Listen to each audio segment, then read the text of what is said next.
Halo semuanya, kami dari kelompok 6. Perkenalkan, aku Aulia Siska dengan NIM 3221014. Aku Bintang Aulia Nur Aini dengan NIM 3221016. Aku Sehat Asrifani dengan NIM 3221045. Aku Ria Kusumasuti dengan NIM 3221041. Aku Nil Larasati dengan NIM 3221032. Aku Teresia Fiani Prabowo dengan NIM 3221052. Saya Ridho Hairudin NIM 3221042. Stay tune.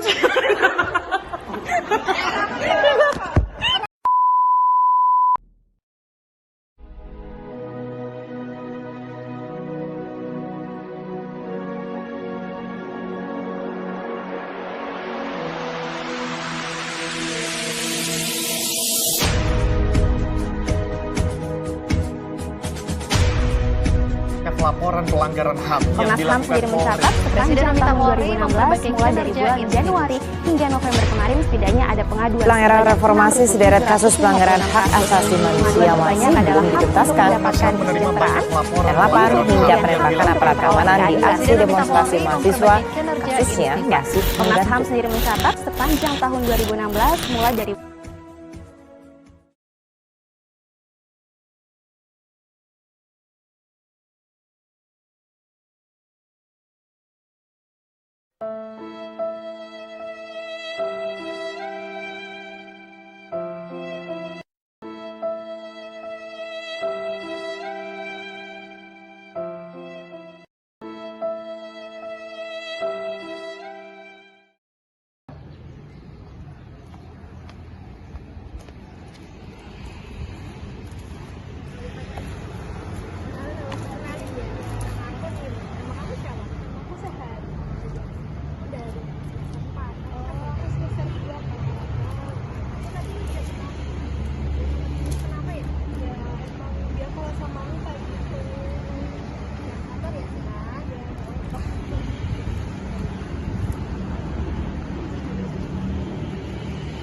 Tahu kerjaan tugasku dong. Sekalian ya. Nanggung. Kalian ngapain? Lah, ya suka-suka aku lah. Kamu kenapa kok ikut-ikut? Kan nggak boleh. Nah, terus? Nah, itu kata siapa? Ya udah sih. Kamu kenapa kamu ikut-ikut? Ya udah, belajar jagain diri. Malas. Dah, yuk.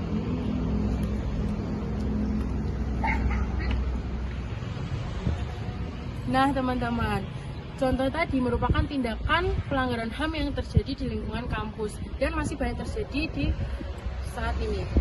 Menjadi korban bullying bukanlah suatu hal yang menyenangkan karena dapat melukai harga diri seseorang dan dapat merusak mental seseorang tersebut. Karena bullying memiliki efek yang sangat menghancurkan untuk hidup seseorang. Oleh karena itu, jika kalian melihat penindasan atau bullying, maka kalian dapat menghentikannya. Jadi, stop bullying mulai sekarang.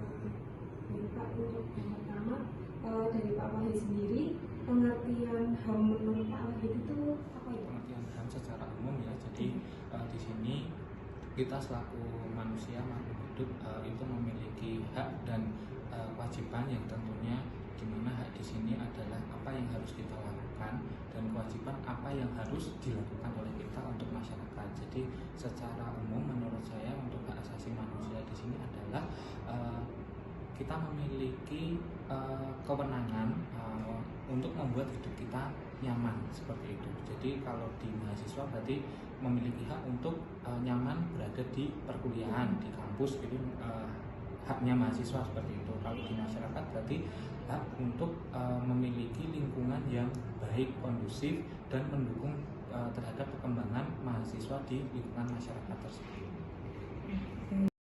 Ya, jadi menurut saya HAM itu kan kepanjangannya hak asasi manusia. Nah, hak asasi manusia itu berarti hak yang secara kodratnya itu udah berada di diri manusia itu sejak lahir. Itu contohnya bisa seperti hak hidup, hak memiliki, kalau kita mahasiswa ya berarti hak untuk mendapatkan ilmu, dan juga bisa hak untuk memilih agama, dan lain sebagainya. Mungkin ya kurang lebih itu sih untuk pengertian HAM dari saya.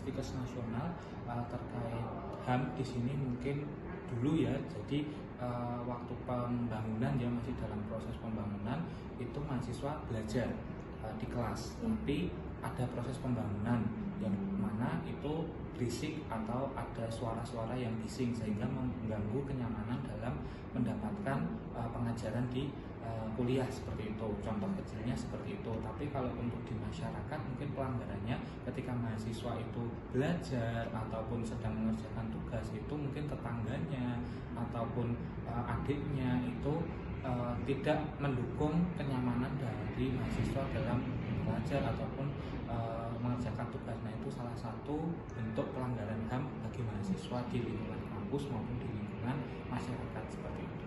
Mungkin contoh sedikit dari saya, karena kita ini di sini adalah mahasiswa dan juga sebagai ya anak muda. Salah satu anak muda itu kan pasti sering, salah satu media yang sering digunakan adalah media sosial.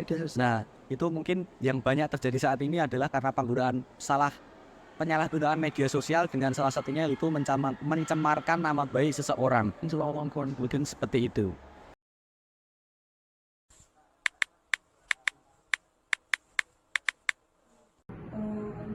Untuk solusi yang dari kasus ini ataupun dari tersebut dari Pak Wahid apa? Kalau secara umum yang saat ini sedang digalakkan oleh pemerintah ya, itu adalah pembentukan satuan tugas khusus atau satgas dalam menangani pelanggaran HAM. Itu yang mungkin secara umum dan sudah dilakukan oleh pemerintah. Namun kalau dari pribadi saya mungkin bisa memberikan saran, itu selain kita beristilahnya mengandalkan kebijakan yang dilakukan oleh pemerintah maupun pihak kampus, itu dari masing-masing person ataupun dari masing-masing mahasiswa atau masyarakat itu juga harus paham dulu haknya sebagai mahasiswa apa, haknya sebagai masyarakat apa, dan kewajibannya. Kadang kita nggak tahu haknya, kita tahu haknya kita, tapi kita nggak tahu kewajiban kita, sehingga kan ada bentrokan ya, ada istilahnya konflik kepentingan, di mana ketika kita meminta hak ataupun istilahnya ingin menuntut haknya kita, tapi kita lupa kewajiban kita di masyarakat, di selaku mahasiswa itu apa. Nah, mungkin untuk solusi dari media sosial, dari penggunaan media sosial sendiri, itu salah satunya kita juga bisa mengikuti mungkin penyuluhan dari siapa saja yang sudah mungkin konten kreator yang bisa bisa diambil contoh kegiatan-kegiatan positifnya itu. Jadi dalam penggunaan media sosial itu konten kreator biasanya digunakan untuk apa aja, untuk hal-hal positif apa aja, kayak gitu. Kasus di atas terdapat 2 kasus pelanggaran hak asasi manusia. Yang pertama, kita belum bisa dalam bermedia sosial, dan juga kasus bullying.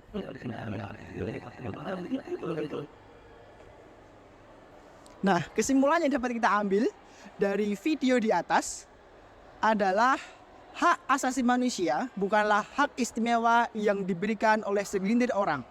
Tetapi hak asasi manusia itu perlu kita tegakkan dan kita lakukan bagi semua orang. Terima kasih.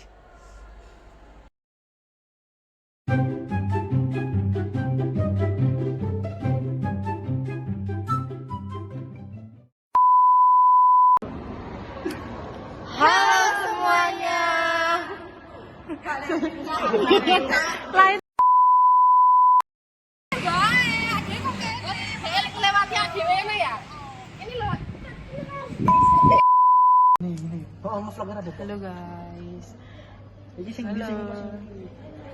Ya Allah, kok yo sithik men wayah aku Gusti. Halo, kita lagi mengerjakan rapat membahas video. Ya sikilmu sing apa tadi? Konsep yang Romusa. DVD Indra. VOC. Romusa kabeh disebut. Sekian video dari kelompok kami, dan jangan lupa Like, comment, and subscribe. Bye bye. Terima kasih. Semoga bermanfaat.